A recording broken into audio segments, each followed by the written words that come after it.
Salam sejahtera semua. Cikgu Tasha di sini.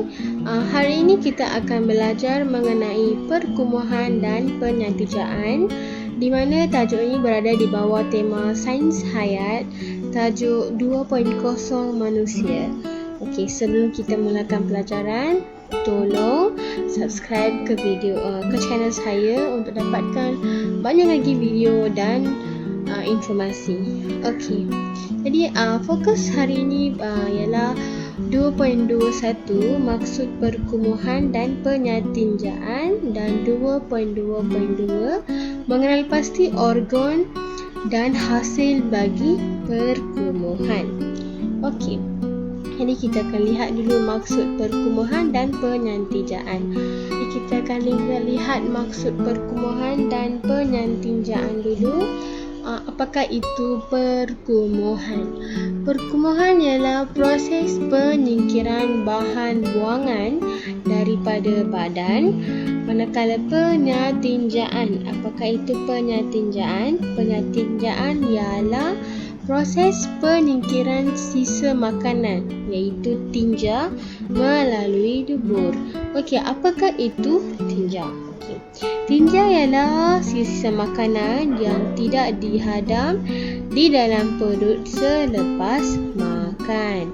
Jadi makanan-makanan yang dihadam akan diserap oleh usus kecil. Manakala sisa makanan itu menjadi tinja di dalam usus besar dan dikeluarkan melalui dubur. Jadi proses ni kita panggilnya sebagai proses penyatinjaan.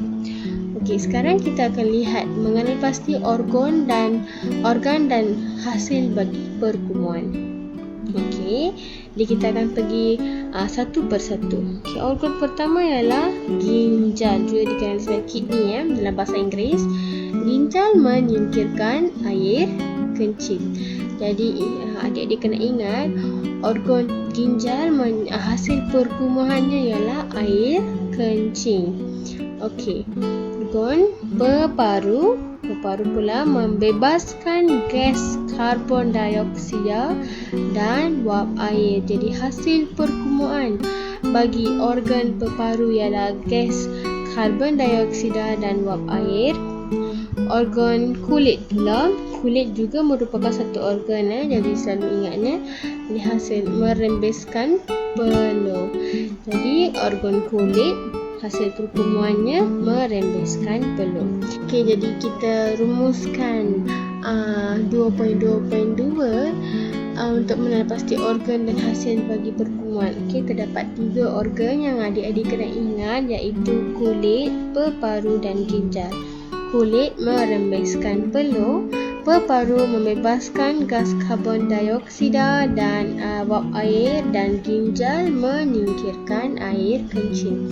Jadi topik ni amat mudah. Jadi apa yang anda kena ingat adalah maksud perkumuhan dan penyatinjaan, dan awak kena ingat organ dan hasil perkumuhan. Jadi macam mana nak ingat tu, awak kena berkaitkan dengan kehidupan seharian. Kita ada kulit, peparu, ginjal, jadi cuba kaitkannya dengan kehidupan keseharian, jadi akan jadi senang untuk ingat. Jadi modul ini mempunyai satu latihan mudah.